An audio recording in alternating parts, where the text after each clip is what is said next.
Do you know that one family in Bulacan managed to secure billions of pesos in government projects?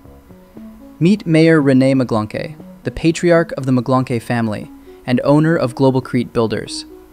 From 2018 to 2024, his company was awarded flood control projects worth more than 2.195 billion pesos in Bulacan alone.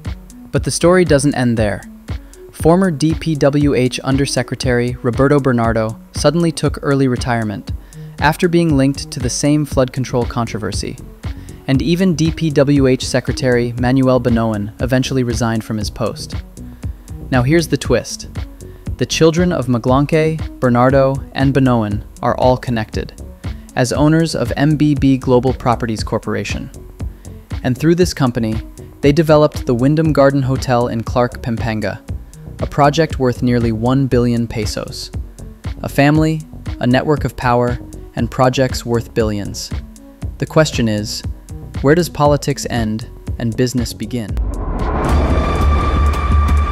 Bulacan has proven to be the national sewer of corrupted flood control projects. Hindi na nakapagtataka na marami ang nagkalkal ng record ng mga kontraktor sa buong probinsya. Isa na dito ang Global Crete Builders na kumubra ng 2.195 billion flood control projects mula 2018 hanggang 2024 sa Bulacan pa lamang. Ang Global Crete ay pagmamayari ng mga Maglanque ng Candaba. Growing family business indeed. Pero hindi pa dito natatapos ang kwentong pamilya. Ang mga Maglanque rin ang may-ari ng MBB Global Properties Corporation na siya namang nagmamay-ari ng Wyndham Garden Hotel sa Clark, Pampanga na itinayo sa halagang halos 1 bilyong piso. The 2024 General Information Sheet o GIS of the MBB Global Properties Corporation would show the following. Macy Monique Maglanque, President. Sunshine M. Bernardo, Corporate Secretary. Fatima Gay B. Bonoan de la Cruz, Treasurer. Ulitin ko, Maglanque, Bernardo, Bonoan, MBB.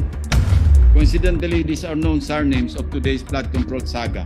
Candaba Mayor Rene Maglanque, contractor ng multi-billion peso worth of flood control projects.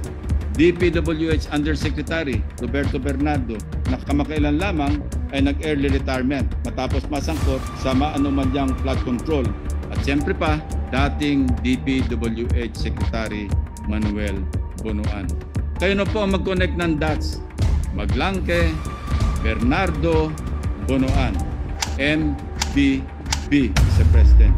By the way, sina Macy Maglanque, Sunshine Bernardo, at Fatima Gay Bonoan de la Cruz ay mga anak na mga nabanggit na opisyal ng gobyerno.